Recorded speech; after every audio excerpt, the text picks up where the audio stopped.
ದಿನಾಂಕ 4/7/26 field screening ಅಧ್ಯಕ್ಷ ಇಲ್ಲಿ ನಾನು ಮಾತಾಡೋದಕ್ಕೆ. ಆಮೇಲೆ ಮೊದಲನ ಸಹಕಾರ ಸಪ್ತಾಹ ಎಲ್ಲರಿಗೂ ಶುಭಾಶಯಗಳು. ಕೇಂದ್ರ ಸರ್ಕಾರ ಮಂತ್ರಾಲಯವನ್ನು ಪ್ರಾರಂಭವಾಗಿ 5 ವರ್ಷ ಪೂರ್ಣಗೊಂಡಿರುವ ಹಿನ್ನೆಲೆ ಜೂನ್ 29ರಿಂದ ಜುಲೈ 6ರವರೆಗೆ ಎಲ್ಲಾ ತಾಲೂಕುಗಳಲ್ಲೂ ಎಲ್ಲಾ ಜಾಗದಲ್ಲಿ ನಾವು ಸಹಕಾರ ಸಪ್ತಾಹವನ್ನು ದೇಶಾದ್ಯಂತ ಆಚರಿಸ್ತಾ ಇದ್ದೀವಿ. ಅದಕ್ಕೆ ನಿಮ್ಮೆಲ್ಲರಿಗೂ ಧನ್ಯವಾದಗಳು. ಇವತ್ತು ಮುಖ್ಯವಾಗಿ ನಮ್ಮ ಮುಳಬಾಗಿಲು TAPSMS ಸೊಸೈಟಿಯಲ್ಲಿ ಇವತ್ತು ಈ ಸಪ್ತಾಹವನ್ನ ಆಚರಣೆ ಮಾಡ್ತಾ ಇರೋದು ಏನಕ್ಕೋಸ್ಕರ ಅಂದ್ರೆ ನಮ್ಮ ಡೈರೆಕ್ಟರ್ಗೋಸ್ಕರನೋ ಇಲ್ಲಿ ನಮ್ಮ ಸೊಸೈಟಿಯಲ್ಲಿ ಕೆಲಸ ಮಾಡುವಂತ ಕೆಲಸದವ್ರಿಗೋಸ್ಕರನೋ ಎಂಪ್ಲಾಯೀಸ್ಗೋಸ್ಕರನೋ ಇನ್ನೊಬ್ರಿಗೋಸ್ಕರ ಅಲ್ಲ. ಇದನ್ನ ಮಾಡ್ತಾ ಇರೋದು ನಾವು ರೈತರಿಗೋಸ್ಕರ. ರೈತರ ಮೇಲೆ ಒಳ್ಳೆ ಕಾಳಜಿ ಇರೋದ್ರಿಂದನೇ ಇವತ್ತು ನಮ್ಮ ಎಲ್ಲಾ ಡೈರೆಕ್ಟರ್ಸ್ ಇದಕ್ಕೆ ಆಗಮಿಸಿದ್ದಾರೆ. ಮೊದಲನೇದಾಗಿ ಆಗಮಿಸಿರ್ತಕ್ಕಂತ ನಮ್ಮ ಯೂನಿಯನ್ ನಿರ್ದೇಶಕರು ಹಾಗೂ DCC ಬ್ಯಾಂಕ್ ನಿರ್ದೇಶಕರು ನಮ್ಮ ನಲ್ಲೂರು ರಘುಪತಿ ರೆಡ್ಡಿ ಅವರು ಬಂದಿದ್ದಾರೆ. ಅವ್ರಿಗೆ ನಾನು ಧನ್ಯವಾದಗಳನ್ನು ತಿಳಿಸ್ತೀನಿ. ಯಾಕಂದ್ರೆ ರೈತರಿಗೋಸ್ಕರ ಬಂದಿರುವಂತವ್ರಿಗೆ ನಾವ್ ಯಾವತ್ತು ಸ್ವಲ್ಪ ಗೌರವವಾಗಿ ನಡ್ಕೋಬೇಕು. MLA MP ಅದೆಲ್ಲ ಬಿಡಿ, ಅದು ಇರುತ್ತೆ ಹೋಗುತ್ತೆ ಎಲ್ಲ ಹೋಗುತ್ತೆ, ಇದಂತೂ ಶಾಶ್ವತವಾಗಿರುವಂತದ್ದು.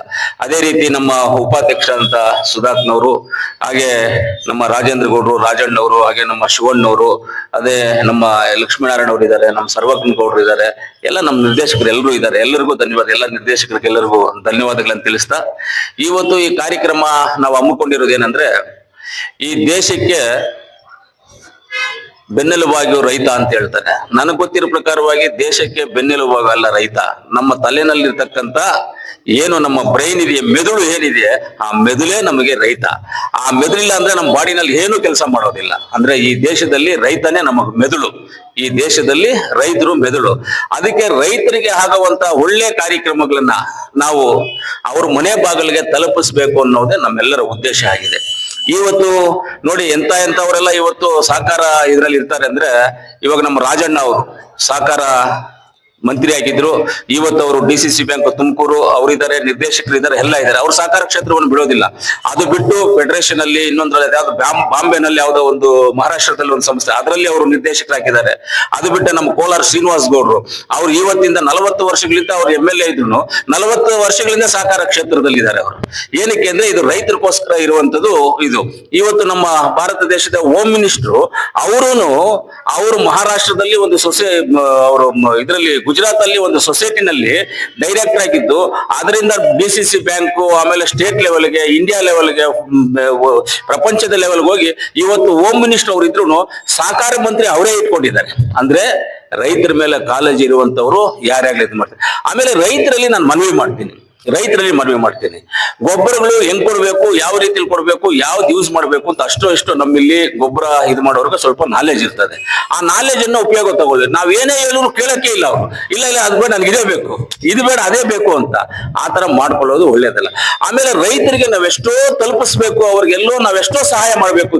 ಎಕ್ಸಾಂಪಲ್ಗೆ ನಮ್ಮ ರೈತರು ಎಲ್ಲಿ ನೆಗ್ಲಿಜೆನ್ಸಿ ಮಾಡ್ತಾರೆ ಅಂದ್ರೆ, ಯಶಸ್ವಿನಿ ಕಾರ್ಡ್, ಈ ಕಾರ್ಡ್ಗಳೆಲ್ಲ ತಗೊಂಬಂದು ಕೊಡಕ್ಕೆಲ್ಲ ತಗೊಂಬಂದು ನಿಮ್ಗೆಲ್ಲರೂ ತೋರ್ಸಕ್ಕೆ ಯಶಸ್ವಿನಿ ಕಾರ್ಡ್ ಅಂತ ಹೇಳಿದ್ರೆ, ನಾವು ಸೊಸೈಟಿಯಿಂದ ಒಂದು ಕಾರ್ಡ್ ಮಾಡ್ಕೊಡ್ಬೇಕಂದ್ರೆ 500 ರೂಪಾಯಿ ಖರ್ಚಾಗುತ್ತೆ. ಆ 500 ರೂಪಾಯಿ ನಾವೇ ಬರ್ಸ್ಕೊಂಡು ರೈತರ ಮೇಲೆ ಹಾಕ್ಬಾರ್ದು ಅಂತ ನಾವೇ ಬರ್ಸ್ಕೊಂಡು ಯಶಸ್ವಿನಿ ಕಾರ್ಡ್ ಅನ್ನ ರೈತರಿಗೆ ಫ್ರೀಯಾಗಿ ಕೊಡ್ತಾ ಇದ್ವಿ. ಏನಂದ್ರೆ ಇದರಲ್ಲಿ 1847 ಕಾಯಿಲೆಗಳಿಗೆ ಅನುಭವಿಸುವಂತ ಒಂದು ಕಾರ್ಡ್ ಇದೆ. ಯಾವುದೇ ಹಾಸ್ಪಿಟಲ್ಗೆ ಹೋದ್ರು ಅವ್ರಿಗೆ ಫ್ರೀಯಾಗಿ ಎಲ್ಲ ಆಗುತ್ತೆ. 5 ಲಕ್ಷವರೆಗೂ ಬಿಲ್ ಕಟ್ಟಂಗಿಲ್ಲ. ಈ ಕಾರ್ಡ್ಗಳು ಮಾಡಿಸಿ ನಾವು 1 ವರ್ಷ 10 ಸಲ ರೈತರಿಗೆ ಫೋನ್ ಮಾಡ್ಕೊಂಡು ಬಂದು ತಗೊಂಡೋಗಲ್ಲ ರೈತರು. ನಾವ್ ಹೆಂಗೆ ಏನ್ ಮಾಡೋದು? ಅದಕ್ಕೆ ಇವಾಗ ಏನ್ ಮಾಡೋಣ ಅಂತಿದೀವಿ, ಆಯಾ ಏರಿಯಾ ಸೊಸೈಟಿಗಳಿಗೆ ಸೆಕ್ರೆಟರೀಸ್ನ ಕರೆದು ಇವನು ಕೊಟ್ಬಿಟ್ಟು ಅವ್ರ ಕೈಗೆ ಆ ಊರುಗಳಲ್ಲಿ ಯಾರ್ಯಾರು ಅಂತ ಪತ್ತೆ ಹಚ್ಬಿಟ್ಟು ಅವ್ರು ಕೊಟ್ಬಿಡ್ಬೇಕು. ಇಲ್ಲ ಅಂದ್ರೆ ನಮ್ಮ ಡೈರೆಕ್ಟರ್ಸ್ ನೀವೆಲ್ಲ ಇದೀರಲ್ಲ, ನೀವೇ ತಗೊಂಡೋಗ್ಬಿಟ್ಟು ನೀವೇ ಹಂಚ್ಬಿಟ್ಟು ಅವ್ರಿಗೆ ಕಾರಣನ ಇರ್ಲಿ. ಅವ್ರಿಗೆ ಆಪತ್ತು ಬಂದಾಗ ಇಲ್ಲಿ ಬರ್ತಾರೆ, ಮಾಡಿಸ್ಕೊಳ್ರಿ ಅಂದ್ರೆ ಮಾಡಿಸ್ಕೊಳ್ಳೋದಿಲ್ಲ. ಫೋಟೋಸ್ ತಂದು ಕೊಟ್ರೆ ಫ್ರೀಯಾಗಿ ಮಾಡ್ಕೊಡ್ತೀವಿ ಅದ್ರೂ ಬರೋದಿಲ್ಲ. ಏನ್ ಮಾಡೋದು ನಾವು? ಆದ್ರೂ ರೈತರನ್ನ ಇನ್ನ ನಾವು ಕರ್ಕೊಂಡ್ ಬರ್ಬೇಕಾಗ್ತದೆ, ರೈತರಿಗೆ ಇನ್ನ ಸಹಕಾರ ನೀಡ್ಬೇಕಾಗ್ತದೆ, ರೈತರನ್ನ ನಾವು ಕಾಪಾಡ್ಕೋಬೇಕಾಗ್ತದೆ. ಈಗಿರ್ತಕ್ಕಂಥ 15-20 ವಯಸ್ಸು ಹುಡುಗರಿಗೆ ಯಾರಿಗಾದ್ರೂ ಯಾವ ತಿಂಗಳಲ್ಲಿ ಯಾವ ಮಳೆ ಬರುತ್ತೆ ಅಂತ ಗೊತ್ತಾಗುತ್ತಾ? ಯಾವ ತಿಂಗಳಲ್ಲಿ ಏನ್ ಬೆಳೆ ಬೆಳಿಬೇಕು ಅಂತ ಗೊತ್ತಾಗುತ್ತಾ? ಯಾವ ಬೆಳೆ ಬೆಳೆದಾಗ ಯಾವ ಮಣ್ಣನ್ನು ನೋಡಿದ ತಕ್ಷಣ ಮೊದಲು ಊರಲ್ಲಿ ಇರ್ತಕ್ಕಂಥ ಹಿರಿಯರು ಮಣ್ಣೆತ್ಕೊಂಡು ಆ ಸ್ಮೆಲ್ ನೋಡಿದ್ರೆ ಹೇಳ್ಬಿಡೋರು ಇದರಲ್ಲಿ ಏನ್ ಬೆಳೆ ಬೆಳಿಬೇಕು ಅಂತ. ಆ ಒಂದು ಜ್ಞಾನ, ಆ ತರ ಟೆಕ್ನಾಲಜಿ ಮನಸ್ಥಿತಿ ಇತ್ತು ಅವ್ರಿಗೆ. ಇವಾಗ ಇಷ್ಟೆಲ್ಲ ಟೆಕ್ನಾಲಜಿ ಇಟ್ಕೊಂಡು ಏನ್ ಗೊತ್ತಾಗುತ್ತೆ ಇವಾಗ ಹುಡುಗರಿಗೆ? ಗೊತ್ತಾಗೋದಿಲ್ಲ. ಅದರಿಂದ ಇದೆಲ್ಲವನ್ನು ತಿಳ್ಕೊಬೇಕಾಗ್ತದೆ. ಅದರಿಂದ ನಾವು ಅಷ್ಟೇ ಇಲ್ಲಿ ಸೊಸೈಟಿನಲ್ಲಿ ಇವತ್ತು ಗೊಬ್ಬರವನ್ನು ಮಾರಾಟ ಮಾಡ್ತಾ ಇದ್ದೀವಿ. ಔಷಧಿಗಳನ್ನ ಮಾರಾಟ ಮಾಡ್ತಾ ಇದೀವಿ. ಆಮೇಲೆ ಚಾಪ್ ಕಟರ್ಸ್ ಮಾರಾಟ ಮಾಡ್ತಾ ಇದೀವಿ. ಆಮೇಲೆ ನಾವು ಔಷಧಿ ಹೊಡೆಯುವಂತ ಪಂಪ್ಗಳನ್ನ ಮಾರಾಟ ಮಾಡ್ತಾ ಇದೀವಿ. ಅದೇ ರೀತಿಯಲ್ಲಿ ಟೊಮಾಟೊ ಕಡ್ಡಿ ಉಣೋದಕ್ಕೆ ಆ ಒಂದು ಹೋಲ್ ಮಾಡೋದಕ್ಕೆ ಮಿಷನರಿನ ಮಾಡ್ತಾ ಇದೀವಿ. ಆಮೇಲೆ ಟೈನ್ ದಾರವನ್ನ ಮಾಡ್ತಾ ಇದೀವಿ, ತಂಗೂಸ್ ದಾರವನ್ನ ಮಾಡ್ತಾ ಇದೀವಿ. ಆಮೇಲೆ ನಾವು ಟಾರ್ಪಲ್ ಅನ್ನ ಮಾರ್ತಾ ಇದೀವಿ, ಮಂಚಿಂಗ್ ಪೇಪರ್ ಅನ್ನ ಮಾರ್ತಾ ಇದೀವಿ. ಎಲ್ಲವೂ ಇಲ್ಲಿದೆ. ರೈತರು ಎಲ್ಲರೂ ಬಂದು ಇಲ್ಲಿ ತಗೊಂಡು ಉಪಯೋಗಿಸ್ಕೋಬೇಕು ಅಂತ ನಾವೆಲ್ಲನೂ ಕೇಳ್ಕೊಳ್ತೀವಿ. ಆಮೇಲೆ ಇಲ್ಲಿ ಬಂದ್ಬಿಟ್ಟು ಲಾಭಕ್ಕೋಸ್ಕರ ಮಾಡ್ತಾ ಇರುವಂತ ಸಂಸ್ಥೆ ಅಲ್ಲ ಇದು. ಇದು ರೈತರ ಸಂಸ್ಥೆ, ಇದು ಸರ್ಕಾರದ ಹಂಗದ ಸಂಸ್ಥೆ. ಇದು ಈ ಸಂಸ್ಥೆಯಲ್ಲಿ ಪ್ರೈವೇಟ್ ತರ ಅಲ್ಲ. ನಾವು 275 ರೂಪಾಯಿ ಯೂರಿಯಾ ಮಾರಿದ್ರೆ ಆಚೆ ಎಲ್ಲ ಜಾಸ್ತಿಗೆ ಮಾರ್ತಾರೆ. ನಾವು ಅವ್ರ ಬಗ್ಗೆ ಮಾತಾಡೋದಿಲ್ಲ. ಇಲ್ಲಿ ಏನು ಸರ್ಕಾರದ ಏನಿರುತ್ತೋ ಅದನ್ನೇ ಇಲ್ಲಿ ಮಾಡಕ್ಕಾಗುವಂಥದ್ದು. ಅದರಿಂದ ಇವತ್ತೆಲ್ಲ ಉಪಕರಣಗಳನ್ನು ಇಟ್ಟಿದ್ದೀವಿ. ಇಲ್ಲಿ ಎಲ್ಲ ಉಪಕರಣಗಳನ್ನು ಇಟ್ಟಿದ್ದೀವಿ. ದಯವಿಟ್ಟು ಎಲ್ಲ ರೈತರು ನಾನು ಮನವಿ ಮಾಡೋದಷ್ಟೇ, ಗೊಬ್ಬರ ಹೌದು. ಆಮೇಲೆ ನಮ್ಮ ಎಲ್ಲ ಸೊಸೈಟಿ ಮುಖಾಂತರ ಬಂದಿದ್ದೀರಾ ನೀವೆಲ್ಲ ಸೊಸೈಟಿಗಳಲ್ಲಿ. ನೀವು ಸೊಸೈಟಿಗಳಲ್ಲಿ ಗೊಬ್ಬರ ಮಾರೋದನ್ನ ಮಾಡಿ. ಇವಾಗ ಧ್ವಂಸಂದ್ರ ಸೊಸೈಟಿಯಲ್ಲಿ ಮಾಡ್ತಾ ಇದ್ದಾರೆ. ಯಾಕೆ ಬೇರೆ ಸೊಸೈಟಿಲಿ ಮಾಡಬಾರ್ದು ನೀವು? ಆ ಸೊಸೈಟಿಗಳಲ್ಲಿ ಗೊಬ್ಬರವನ್ನು ಮಾರಿ. ನೀವು ಇನ್ವೆಸ್ಟ್ಮೆಂಟೇ ಬೇಡ ಸೊಸೈಟಿಗಳವರು, ನಾವೇ ಕೊಡ್ತೀವಿ ನಿಮ್ಗೆ. ಈ ಸೊಸೈಟಿಯಿಂದನೇ ಕೊಡೋಣ. ಈ ಸೊಸೈಟಿಯಿಂದ ಕೊಟ್ಟು ನೀವು ಮಾರಿ, ಆಮೇಲೆ ಮಾರ್ಬಿಟ್ಟೆ ದುಡ್ಡು ಕೊಡಿ ಅಂತ ನಾವು ಹೇಳ್ತೀವಿ. ಅದಕ್ಕೂ ಯಾರು ಸಹಕರಿಸೋದಿಲ್ಲ. ಅದರಿಂದ ಎಲ್ಲ ಸೊಸೈಟಿಯವರು ಲೈಸೆನ್ಸ್ ಮಾಡ್ಕೊಳ್ಳಿ. ಇವಾಗ ಧ್ವಂಸಂದ್ರಕ್ಕೆ ಲೈಸೆನ್ಸ್ ಮಾಡ್ಕೊಟ್ಟಿದ್ ನಾನೇ, ಎಲ್ಲವನ್ನೂ ಮಾಡ್ಕೊಟ್ಟಿದ್ ನಾನೇ. ನೀವು ಹೇಳಿದ್ರೆ ಲೈಸೆನ್ಸ್ ಮಾಡ್ಕೊಡ್ತೀವಿ, ಎಲ್ಲ ಮಾಡ್ಕೊಡ್ತೀವಿ. ನೀವು ಸೊಸೈಟಿ ಮಾಡಿ ರೈತರಿಗೆ ಉಪಯೋಗ ಆಗುತ್ತೆ. ಇವಾಗ ಎಕ್ಸಾಂಪಲ್ಗೆ ನಮ್ಮ ಡೈರೆಕ್ಟ್ರು ನಾರಾಯಣ ಸ್ವಾಮಿ ಅವರು ಇದ್ದಾರೆ. ಇವಾಗ ಲಿಂಗಾಪುರ, ಸಿದ್ಧಘಟ್ಟ, ಆ ಕಡೆ ಗೊಳ್ಳಳ್ಳಿ ಪಂಚಾಯತಿ, ಕೂಡ್ಮಲೆ ಪಂಚಾಯತಿ, ಅಗರಂ ಪಂಚಾಯತಿ ಇದೆಲ್ಲ ಇದೆಯಲ್ಲ, ಅಲ್ಲೊಂದು ಸೊಸೈಟಿನಲ್ಲಿ ಮಾಡಿ ಗೊಬ್ಬರ ಮಾರಿ ನಾವು ಗೊಬ್ಬರ ಕೊಡೋಣ. ಅದೇ ರೀತಿ ದೇವರೇಶ್ವರ ಸೊಸೈಟಿನಲ್ಲಿ ನೀವು ಮಾಡಿ. ಇವಾಗ ನಮ್ಮ ರಾಜೇಂದ್ರಹಳ್ಳಿ ಸೊಸೈಟಿನಲ್ಲಿ ಮಾರಿ, ಆಲಂಗೂರಲ್ಲಿ ಮಾರಿ, ಎಲ್ಲ ಜಾಗದಲ್ಲಿ ನಂಗ್ಲಿನಲ್ಲಿ ಮಾರಿ. ಎಲ್ಲ ಸೊಸೈಟಿ ವೈಸ್ ನೀವು ತಗೊಂಡು ನೀವು ಮಾರ್ಕೊಂಡು ಹೋದ್ರೆ ರೈತರು ಅಲ್ಲಿಂದ ಇಲ್ಲಿ ಬರುವಂತದನ್ನ ತಪ್ಪುತ್ತೆ ನಮಗೆ. ರೈತರು ಬರೋದಂದ್ರು ಬಿಡಿ, ಅವರು ಬರೋದು ನಮ್ಗೆ ತೊಂದರೆ ಇಲ್ಲ. ಎಷ್ಟೋ ಜನ ರೈತರು ಗಾಡಿಗಳಲ್ಲಿ ಟೂ ವೀಲರ್ ಬಂದು ಬಿದ್ದು ಕೆಳಗಡೆ ಕಾಲು ಕೈಯೋ ಮುರ್ಕೊಂಡಿದ್ರೆ ಎಷ್ಟೋ ಅನಾಹುತಗಳು ಆಗವೆ. ಅದರಿಂದ ಅಂತ ಅನಾಹುತಗಳು ಆಗ್ಬಾರ್ದು ಅಂತ ಹೇಳಿದ್ರೆ ನಾವು ಆ ಊರಿನ ಸೊಸೈಟಿನಲ್ಲಿ ಮಾಡ್ಬೇಕು. ಆಮೇಲೆ ಸರ್ಕಾರದ ಸುತ್ತೋಲೆನೇ ಇದೆ, ಪ್ರತಿಯೊಂದು ಪಂಚಾಯತಿನಲ್ಲಿ ಒಂದೊಂದು ಸೊಸೈಟಿ ಇರಲೇಬೇಕು ಅಂತ ಇದೆ. ಅದು ಎಷ್ಟು ಪಂಚಾಯತಿಗಳು ಮಾಡಿದ್ವಿ, ನಮ್ಮ ಮಿಕ್ಕಿದ ಪಂಚಾಯತಿಗಳು ಮಾಡ್ಬೇಕು. ಅದನ್ನ ಮಾಡದೇ ಇದ್ರೆ ಬೇರೆ ಏನಾದ್ರು ಮಾಡಿ ನಾವೇ ಒಂದು ಗ್ರೂಪ್ ಅನ್ನ ಕ್ರಿಯೇಟ್ ಮಾಡ್ಬಿಟ್ಟು ನಾವೇ ಮಾಡಕ್ ಬಿಡೋಣ, ಸೊಸೈಟಿಗಳನ್ನ ಮಾಡಕ್ ಬಿಡೋಣ. ಯಾರು ಮಾಡಿದ್ರು ಮಾಡದೇ ಇದ್ರು ನಾವೇ ಮಾಡ್ಕೊಳ್ಳೋಣ ಅಂತ ಹೇಳ್ತಾ, ಇವತ್ತು ಇಲ್ಲಿ ನಮ್ಮ ಸೊಸೈಟಿನಲ್ಲಿ ಎಲ್ಲ ನಮ್ಮ ನಿರ್ದೇಶಕರು, ನಮ್ಮ ಕವಿತಕ್ನವರು ಮೊದಲು ಉಪಾಧ್ಯಕ್ಷರಾಗಿದ್ರು. ಡೈಲಿ ಆಫೀಸಲ್ಲಿ ಬಂದು ಕುತ್ಕೊಳ್ಳೋರು, ಗೊಬ್ಬರವನ್ನ ಕೌಂಟ್ ಮಾಡೋರು, ಮಂಚಿಂಗ್ ಪೇಪರ್ ಅನ್ನ ಕೌಂಟ್ ಮಾಡೋರು, ಏನೇನು ಔಷಧಿಗಳನ್ನ ಕೌಂಟ್ ಮಾಡೋರು, ಎಲ್ಲ ಕೌಂಟಿಂಗ್ ಮಾಡಿ ಎಲ್ಲ ನೋಡೋರು. ಡೈಲಿ ಅವರು ಅದೇ ಕೆಲಸವನ್ನ ಮಾಡ್ತಾ ಇದ್ರು. ಹೆಣ್ಮಕ್ಳು ಜವಾಬ್ದಾರಿಯಿಂದ ಮಾಡಿದ್ರು. ಅದೇ ರೀತಿ ಈಗಲೂ ನಮ್ಮ ಸುಧಾಕ್ನವರು ಇವರು ಇಬ್ರು ಸೇರಿ ಅದೇ ಕೆಲಸವನ್ನು ಮಾಡಲಿ, ರೈತರಿಗೆ ಉಪಯೋಗ ಆಗುವಂತ ಕೆಲಸವನ್ನು ಮಾಡೋಣ. ಮುಖ್ಯವಾಗಿ ರೈತರನ್ನ ನಾವು ಕಾಪಾಡ್ಕೊಂಡ್ರೆ ಮುಂದಿನ ದಿನಗಳಲ್ಲಿ ನಮ್ಗೆ ಊಟ ಸಿಗುತ್ತೆ. ನಾವು ರೈತರನ್ನ ಕಾಪಾಡ್ಕೊಳ್ದೇ ಇದ್ರೆ ಮುಂದಿನ ದಿನಗಳಲ್ಲಿ ಊಟ ಸಿಗೋದಿಲ್ಲ. ಕೊರೋನಾ ಬಂದಾಗ ನಾವೆಲ್ಲ ಏನು ಕುಡ್ಕಾಡ್ತೀವಿ, ನಮ್ಮ ಕೃಷ್ಣಣ್ಣ ಕೊರೋನಾ ಕಾಯಿಲೆ ಬಂದಾಗ ಏನು ಕುಡ್ಕಾಡಿದ್ ನಾವೆಲ್ಲ? ಊಟಕ್ಕೋಸ್ಕರ ಹುಡ್ಕಾಡ್ದ್ವಲ್ಲ, ತರಕಾರಿ ಎತ್ಕೊಂಬಂದಿದ್ದು ಅಂತ. ಯಾರು ಅದನ್ನೆಲ್ಲ ಬೆಳೆದಿದ್? ರೈತರು. ನಿಮ್ಮ ಹತ್ರ ಕೊರೋನಾ ಟೈಮಲ್ಲಿ ಜೋಬಲ್ಲಿ 1 ಲಕ್ಷ ರೂಪಾಯಿ ಇಟ್ಕೊಂಡ್ರು ನಿಮ್ಗೆ 1 kg ಆಲೂಗಡ್ಡೆ ಸಿಗ್ತಾ ಇರ್ಲಿಲ್ಲ.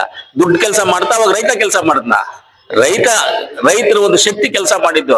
ಆ ರೀತಿಯಲ್ಲಿ ಇವತ್ತು ಅಷ್ಟೇ ಜನ ಮರಿಬೇಡ್ರಿ. ರೈತರನ್ನ ಯಾವತ್ತು ನಾವು ಕಾಪಾಡ್ಕೋಬೇಕು. ಅವ್ರಿಲ್ಲ ಅಂದ್ರೆ ನಾವ್ಯಾರು ಇಲ್ಲ. 1 ಲಕ್ಷ ರೂಪಾಯಿ ಜೋಬಲ್ಲಿ ಇದ್ರು 1 kg ಅಕ್ಕಿ ಸಿಗೋದಿಲ್ಲ, 1 kg ಈರುಳ್ಳಿ ಸಿಗೋದಿಲ್ಲ. ದುಡ್ಡಿಗೆ ವ್ಯಾಲ್ಯೂ ಇಲ್ಲ ಆಗೋಗ್ಬಿಡ್ತದೆ. ರೈತನಿಗೆ ವ್ಯಾಲ್ಯೂ ಬರೋದು ಅಂದ್ರೆ ಪ್ರಕೃತಿ ಚೇಂಜ್ ಆಗುತ್ತೆ. ಖಂಡಿತವಾಗ್ಲು ಚೇಂಜ್ ಆಗದೆ ಇರೋದಿಲ್ಲ, ಚೇಂಜ್ ಆಗುತ್ತೆ. ರೈತರ ಕಾಲಿಡಿಯುವಂತ ಸಂದರ್ಭ ಎಲ್ಲಾ ಸರ್ಕಾರಗಳಿಗೂ ಬಂದೇ ಬರುತ್ತೆ. ರೈತರು ಕಾಲಿಡದೇ ಹಿಡಿತಾರೆ. ಇವಾಗ ಬೆಳೆಯೋರು ಕಮ್ಮಿ ಆಗ್ತಾ ಇದ್ದಾರೆ. ಇವತ್ತು ಊಟ ಕಮ್ಮಿ ಆಗ್ತಾ ಇದೆ. ಜನಗಳಿಗೆ ಬೆಳೆದು ಮಾರುವಂತದ್ದು ಕಮ್ಮಿ ಆಗ್ತಾ ಇದೆ. ಈ ಅಕ್ಕಿ, ರಾಗಿ, ಭತ್ತ ಏನೇನಿದೆ ಎಲ್ಲ ಕಮ್ಮಿ ಆಗ್ತಾ ಇದೆ. ಈಗ ಅದನ್ನೆಲ್ಲ ಉಳಿಸ್ಕೋಬೇಕು ಅಂದ್ರೆ ರೈತರನ್ನ ಮುಂದಿನ ದಿನಗಳಲ್ಲಿ, ಇವತ್ತು ನೆಗ್ಲಿಜೆನ್ಸ್ ಇರ್ಬೋದು ಎಲ್ರಿಗೂ, ಆದ್ರೆ ಮುಂದಿನ ದಿನಗಳಲ್ಲಿ ರೈತರ ಕಾಲಿಡಿದು ಎಲ್ಲ ಫ್ರೀಯಾಗಿ ಕೊಟ್ಟು ನೀನ್ ಬೆಳೆದು ಕೊಡಪ್ಪ ನಾವೇ ತಗೊಳ್ತೀವಿ ಅಂತ ಹೇಳ್ತೇವೆ. ಅಂದ್ರೆ ರೈತರ ದುರದೃಷ್ಟ ಏನು ಅಂತ ಹೇಳಿದ್ರೆ, ಇವತ್ತು ಒಂದು ಬಾಟ್ಲ್ ನೀರು, ಇದ್ಯಾವುದೋ ಕಂಪ್ನಿ, ಇದ್ಯಾವುದೋ ಬೆಲ್ಲರಿ, ಈ ಕಂಪನಿಯವರು ಒಂದು ಬಾಟ್ಲ್ ನೀರು ಮಾಡಿದ್ದಾರೆ. ಇವರೊಂದು ರೇಟ್ ಫಿಕ್ಸ್ ಮಾಡಿದ್ದಾರೆ. ಈ ರೇಟು ಫಿಕ್ಸ್ ಮಾಡಿದ್ದಾರೆ. 10 ರೂಪಾಯಿ ಅಂದ್ರೆ 10 ರೂಪಾಯಿ ಕೊಟ್ಟು ತಗೊಳ್ತೀರಾ ಇಲ್ವಾ? ನೀವು ಎಲ್ಲ ತಗೊಳ್ತೀವಿಲ್ಲ 10 ರೂಪಾಯಿಗೆ. ಅದೇ ಎಲ್ಲ ಆ ಫೋನ್ ಒಂದು ರೇಟ್ ಮಾಡಿದ್ದಾರೆ. ಈ ಸ್ಟ್ಯಾಂಡ್ ಒಂದು ರೇಟ್ ಇರುತ್ತೆ, ಉಂಗುರಾಗ 1 ಗ್ರಾಮ್ ಇಷ್ಟು ಅಂತ ಇರುತ್ತೆ. ಎಲ್ಲದಕ್ಕೂ ಒಂದೊಂದು ರೇಟ್ ಇದೆ. ಎಲ್ಲದಕ್ಕೂ ಅವ್ರವ್ರು ಆ ಕಂಪ್ನಿಯವರು ಪೆಪ್ಸಿ ಒಂದು ಫಿಕ್ಸ್ ಮಾಡ್ತಾನೆ, ನೀರೊಂದು ಫಿಕ್ಸ್ ಮಾಡ್ತಾನೆ, ಕೋಕೋ ಅಂತ ಫಿಕ್ಸ್ ಮಾಡ್ತಾರೆ. ಆಚೆ ಹೋದ ನೀವು ಅಂಗಡಿನಲ್ಲಿ ಚಾಕ್ಲೇಟ್ ತಗೊಂಡ್ರೆ ಆ ಚಾಕ್ಲೇಟ್ ರೇಟ್ 50 ಪೈಸೆನೋ 1 ರೂಪಾಯಿ ಇದ್ದೇ ಇರುತ್ತೆ. ಯಾಕೆ ರೈತರು ಬೆಳೆದಿದ್ದ ಬೆಳೆಗೆ ಆ ರೈತ ಯಾಕೆ ರೇಟ್ ಫಿಕ್ಸ್ ಮಾಡ್ಕೊಳಕ್ ಆಗ್ತಾ ಇಲ್ಲ? ಫಿಕ್ಸ್ ಮಾಡ್ಕೋಬೇಕು ರೈತರದು. ಈ ರೇಟ್ ಎಷ್ಟಾಗುತ್ತೆ ಖರ್ಚು ಅದ್ರ ಮೇಲೆ ಅದು ಫಿಕ್ಸ್ ಮಾಡ್ಕೋಬೇಕಂದ್ರೆ ಸರ್ಕಾರ ಮುಂದೆ ಹೆಜ್ಜೆ ಇಟ್ಟು ಅದಕ್ಕೊಂದು ಸಿಸ್ಟಮ್ ಅನ್ನ ಮಾಡಿ ಆ ಸಿಸ್ಟಮ್ ಪ್ರಕಾರವಾಗಿ ಮಾಡ್ಬೇಕಾಗ್ತದೆ. ಅದರಿಂದ ಮುಂದಿನ ದಿನಗಳಲ್ಲಿ ಇದನ್ನ ಆಗ್ಬೇಕು ಅಂತ ಹೇಳ್ತಾ, ಆಮೇಲೆ DCC ಬ್ಯಾಂಕ್ ವಿಚಾರ ಬಂತು. DCC ಬ್ಯಾಂಕು ಇವಾಗ ರಗನ್ ಅವರು ಡೈರೆಕ್ಟರ್ ಇದ್ದಾರೆ, ನಾನು DCC ಬ್ಯಾಂಕ್ ಅಲ್ಲಿ ಡೈರೆಕ್ಟರ್ ಇದ್ದೀನಿ. ಇವಾಗ ಅಧ್ಯಕ್ಷ ಆಗ್ಬೇಕು. ಅದಕ್ಕೆ ಕೋರ್ಟ್ ಅಲ್ಲಿ ವಿಚಾರ ಇರೋದ್ರಿಂದ ಯಾರು ಇನ್ನ ಅಧ್ಯಕ್ಷ ಆಗಕ್ಕೆ ಆಗ್ತಾ ಇಲ್ಲ. ಬೇರೆ ಯಾರ್ದೋ ಇಬ್ರು ಡೈರೆಕ್ಟರ್ ಚಿಕ್ಕಬಳ್ಳಾಪುರ ಜಿಲ್ಲೆಯವ್ರದ್ದು ಒಂದು ಇಬ್ರು ಡೈರೆಕ್ಟರ್ ಕೋರ್ಟ್ ಅಲ್ಲಿ ಇದೆ. ಅದರಿಂದ ಅದು ಅಧ್ಯಕ್ಷ ಆಗಕ್ಕೆ ಆಗ್ತಾ ಇಲ್ಲ.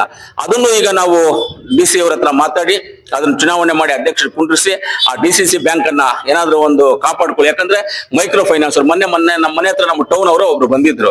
ಎಲ್ಲ ಫೈನಾನ್ಸ್ ಅಲ್ಲಿ ತಗೊಂಡ್ಬಿಟ್ಟಿದ್ದಾರೆ, 20 ಲಕ್ಷ ತಗೊಂಡ್ಬಿಟ್ಟಿದ್ದಾರೆ, ಕಟ್ಕೊಂಡು ಬಂದಿದ್ದಾರೆ. 20 ಲಕ್ಷಕ್ಕೆ ಇನ್ನೊಂದು 20 ಲಕ್ಷ ಎಕ್ಸ್ಟ್ರಾ ಇದೆಯಂತೆ, 40 ಲಕ್ಷ ಇದೆ ಅಂತೆ. ಇವಾಗ ನೋಟಿಸ್ ಕೊಟ್ಟವ್ರಂತೆ, ದುಡ್ಡು ಕೊಟ್ಟಿಲ್ಲ, ಇಲ್ಲಾಂದ್ರೆ ಮನೆ ಜಪ್ತಿ ಮಾಡ್ತೀವಿ ಅಂತ ದುಡ್ಡು ಕೊಟ್ಟಿದೆ. ಏನ್ ಮಾಡೋದು ಅವ್ರು ಬಡವರು? ಸೂಸೈಡ್ ಮಾಡ್ಕೊಂಡು ಸಾಯ್ಬೇಕಷ್ಟೇ. ಇವತ್ತು ಮೈಕ್ರೋ ಫೈನಾನ್ಸ್ ಕಂಪ್ನಿಗಳು, ಪ್ರೈವೇಟ್ ಫೈನಾನ್ಸ್ ಕಂಪ್ನಿಗಳು ತುಂಬಾ ಅನ್ಯಾಯ ಮಾಡ್ತಾ ಇದೆ.